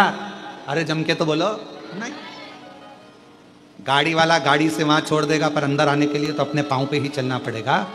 भगवान कहते हैं जैसे अपने दो पांव पर तुझे भरोसा है कि मुझे रोड पर बस उतार देगी, चलकर मुझे मंदिर के अंदर जाना है, अपने पांव पर मुझे भरोसा है, उसी तरह दो चीजें भगवान कहते हैं जैसे दो पांव पर भरोसा करती है, उसी तरह एक मुझ पर और एक अपने आप पर भरोसा करना तो मंजिल तक पहुंच जाए। एक अपने आप पर और एक शंकर पर भरोसा करिए, अपनी मंजिल तक पहुंच सकते हो। और महादेव नमन चरणों में स्वीकार कीजिए, सबका किया है मेरा भी उद्धार कीजिए, उद्धार कीजिए। है त्रिपुंडधारी, है त्रिशूलधारी, है त्रिपुंडधारी, है त्रिशूलधारी। चरणों में तेरे बाबा जी पावन है चारों धाम, चरणों में तेरे बाबा जी पावन है चारों धाम। तेरी देव करते वंदना पूजे हैं सीताराम, तेरी देव करते वंदना पूजे सीताराम। हो जाए पूरी कामना, हो जाए पूरी कामना, उपकार कीजिए, सबका किया है मेरा भी उद्धार कीजिए, उद्धार कीजिए। है त्रिपुंडधारी, है त्रिशूलधारी, है त्रिपुंडधारी, है त्रिशूलधारी। बाबा सबका कल्याण करा है, मुझे क्यों छोड़ दिया? क्यों छोड़? बैठा हूं बड़ी आशा से तेरे दरबार में, बैठा हूं बड़ी आशा से तेरे दरबार में। आज क्यों रोए बेटा बाबा तेरे संसार में, आज क्यों रोए बेटी बाबा तेरे संसार में। सबका किया है तूने, सबका किया है तूने, मेरा हे बाबा तूने सबका उद्धार किया है, मेरा भी तो उद्धार कीजिए। उपकार कीजिए। हे त्रिपुंडधारी, हे त्रिशूलधारी, हे त्रिपुंडधारी, हे त्रिशूलधारी। बाबा तू करुणा सागर है, तू करुणा सागर। हम जानते हैं मेरे शंकर, मेरे शिव, जब हमारा खुद का शरीर हमें सुख नहीं दे सकता तो दुनिया क्या खाक सुख देगी? जब हमारा खुद का शरीर हमें सुख नहीं दे सकता तो दुनिया क्या खाक सुख देगी? विचार तो करो। कभी आंख दुखती है, आंख तकलीफ देती है, कभी हाथ दुखे, हाथ तकलीफ दे, कभी घुटना दुखे, घुटना तक। ये तो अपने हैं ना, दूसरे के हों तो चल जा। लोग कहते हैं बहू ने तकलीफ दी, लोग कहें मोहल्ले के लोग गालियां देते हैं, दुनिया के लोग अपशब्द कहते हैं। अपना शरीर अपने को सुख नहीं दे रहा तो दुनिया से क्या आस लगाओगे? जब अपना शरीर अपने सुख नहीं दे सकता तो दुनिया क्या खाक सुख देगी? कभी आँख दुखे, कभी सिर दुखे, कभी भेजा दुखे, कभी कान दुखे, कभी मुंडा दुखे, कुछ पाँव दुखे, कभी कमर दुखे, कभी पीठ दुखे। ये तो अपना है ना, इसको तो नहीं देना चाहिए। तू तो मेरा है रे, तू तो मेरा पाँव है रे, मुझे दुख क्यों दे? मेरी आँख है रे, काय को दुख देता है? मेरा कान है रे, काय को दुख देता है? तू तो समझे नहीं मेरी दशा समझता है? तू मेरा सिर है रे, क्यों बार बार दुखता है? तू तो मेरा अपना है ना। जब अपना ही अपने को दुख दे रहा है तो दुनिया नहीं देती क्या? तो दुनिया से क्या आस लगाना? इसलिए एक आस लगा, अपना दुख, अपनी तकलीफ। जैसे एक गोली खाने से सिर बंद हो जाता है तो अपना दुख भी श्री शिवाय नमस्तुभ्यं बोलने से समाप्त हो जाता है। दूसरों से क्या आस लगा? कई दुनिया के लोग आस लगा के बैठे हैं। बताओ, हमारा रिश्तेदार हो क्या हमको गाली दे रहा है? हमारे अपने हो क्या हमारे साथ सेल्फी ली और हमको ही गाली दे रहा है, हमको ही अपशब्द कर? अपने गांव का लोग, अपनी शहर का लोग अपने को ही आड़ा टेढ़ा बोल रहा है। जब अपना ही शरीर अपने को निभा रिया तो दूसरे से क्या आस लगाओगे? इसीलिए बाबा पर भरोसा करो। हम तो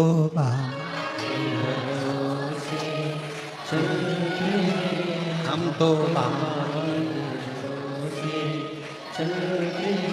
ये दुनिया वाले चलते, ये दुनिया वाले जलते, हम तो बाबा के भरोसे चलते, डमरू वाले के भरोसे चलते, सीहोर वाले के भरोसे,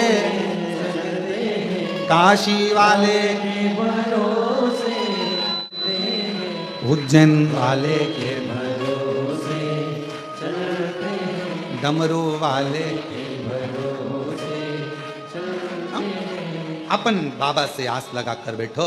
मोहिनी पर ध्यान गया, अमृत छूट गया। याद रखना, दुनिया पर ध्यान जाएगा तो अमृत छूट जाएगा। दुनिया के लोग बहुत कहेंगे हमारे साथ चलो, हमारे साथ चलो, हम ऐसा करवाएंगे, वैसा करवाएंगे। नहीं नहीं, हम तो शंकर जी के हो गए, शंकर जी हमारे हो गए। हमें मालूम है बाबा हमारा हाथ पकड़ेगा।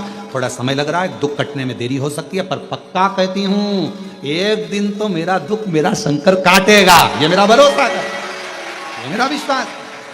फिर कोई कहे हमारे साथ वहां चल चलो, वहां पर ऐसा होता है, वहां पर नहीं, मैं नहीं जाऊंगी। मैं काय को जाऊं?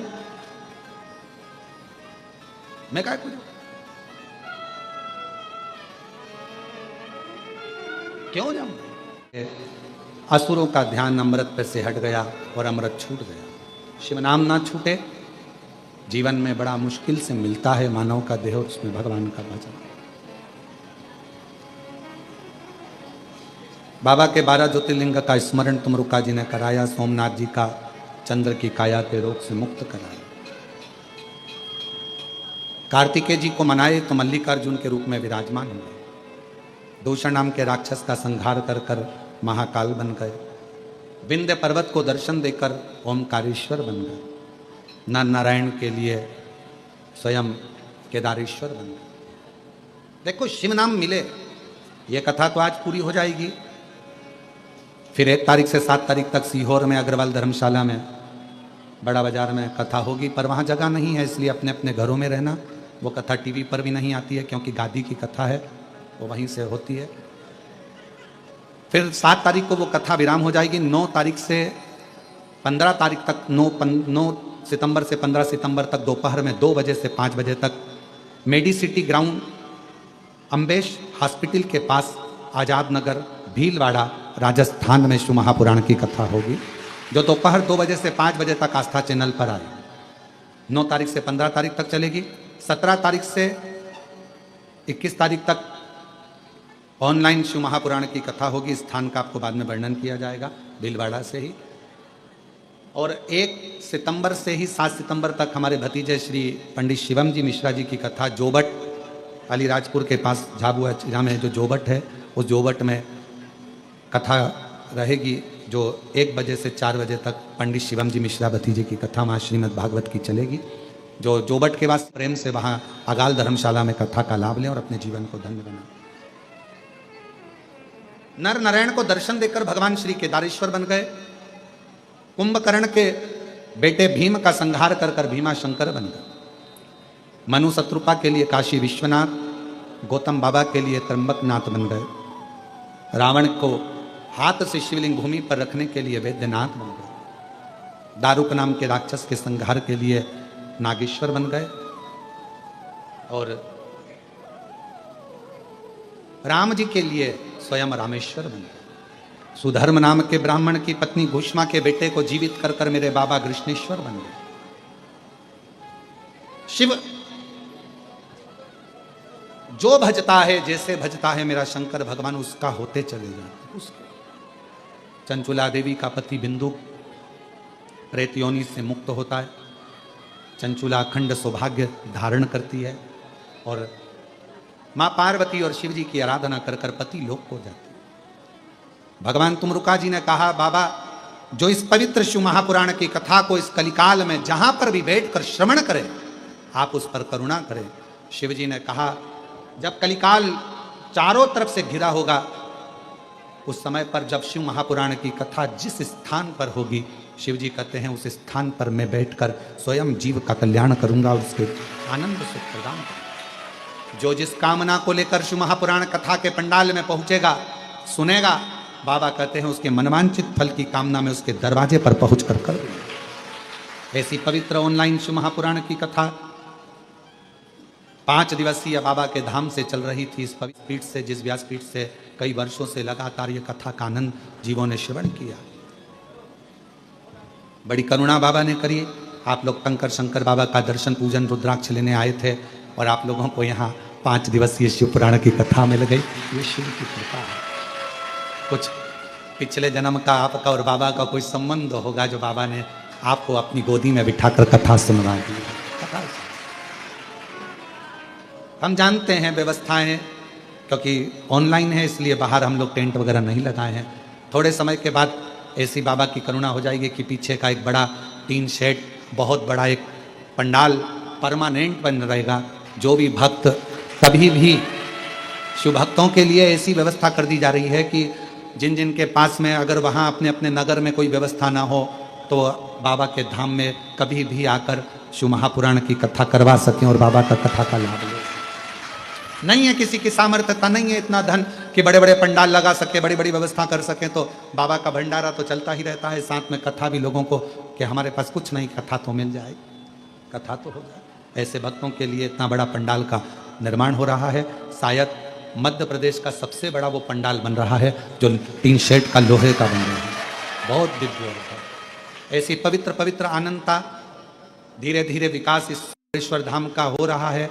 व्यवस्थाओं को भी सुचारू रूप से कर सकें, ऐसा प्रयास समिति करती है, पर उसमें आपका भी साथ चाहिए। कई लोग बीमार रहते हैं, तकलीफ में रहते हैं, आते हैं और उनकी बीमारी, बाबा के धाम में आते हैं और बीमार रहते हैं, कोई दवाइयाँ नहीं ले पाते या कुछ हो जाता है, कुछ शरीर छूट जाता है, पर दुनिया बाबा के धाम को बदनाम करने में लगे रहते हैं। ना हमको छोड़ते हैं, ना बाबा को छोड़ते हैं। इसलिए आपसे निवेदन है, अपनी शरीर अच्छा हो जाए, आप अच्छे हो जाएं, तब बाबा के धाम आए, जिससे बाबा का धाम भी स्वच्छ रहे और कोई उंगली ना उठा सके। अपने बाप का घर है ये, बाप का घर को अच्छा रखें। और कई लोग ताने देते हैं, अपशब्द कहते हैं, आड़ा तड़ा कहते हैं, उनको पलट कर जवाब जरूर दिया करो कि वो हमारे बाप का घर है। हम अच्छे से जानते हैं कि बाप कभी गलत नहीं हो सकता। एक बार आप गलत हो सकते हो, पर बाप गलत नहीं हो सकता। शिव तत्व को अपने भीतर धारण करो। मेरा बाबा आप सबकी झोलियां खुशियों से भर दे। जो जो कामना लेकर आए हो, मेरा कुबेर भंडारी आपकी कामना पूर्ण करे। और महादेव नमन चरणों में स्वीकार कीजिए, सबका किया है मेरा भी उद्धार कीजिए, उद्धार कीजिए। आप सभी को कल हरतालिका तीज की बहुत बहुत बधाई।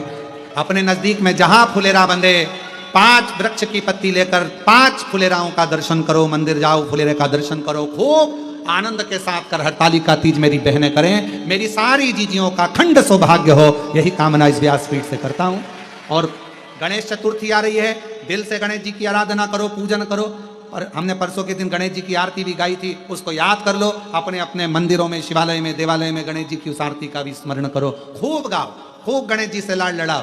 10 दिन हमारे शंकर जी के बेटे आए हैं अपने घर में, बहुओं को लेकर, रिद्धि सिद्धि को लेकर, खूब ठाट से लाड लड़ाओ। अपना बेटा और बहू आए हैं, ये सोचकर नहीं कि गणेश जी कोई देवता, नहीं, मेरा बेटा आया है, मेरी बहू आई है और बहू आई है। खूब ठाट से गणेश जी का पूजन करो, आराधना करो, अर्चना करो। 10 दिन खूब ठाट लड़ा। उसके बाद में पितृदेव आएंगे, पूर्वज आएंगे, उनको भी ध्यान रखना, माल टाल देने आएंगे। पहले नहीं दे पाए, शिवपुराण की कथा सुन सुनकर सब तैयार हो गए हैं कि हम अपनी बहुओं को खूब माल देंगे। तो 9 तारीख से 15 तारीख तक जो कथा होगी, पितृ तर्पण शिव महापुराण की कथा, वो पूरी सुनना, पितरों की कथा आनंद के साथ। जिस घर में रहो उस घर में अपने पितरों का फोटो रखकर सुनो। और हमारे एक नंबर दे देंगे, उस पे व्हाट्सएप पे डालते रहो, तुम्हारा फोटो भी टीवी पे आस्था चैनल पर दिखाते रहेंगे कि आप लोग कथा सुन रहे हैं अपने पूर्वजों के साथ, पितरों के साथ, आनंद के साथ। खूब प्रेम से श्रवण करो। हर हर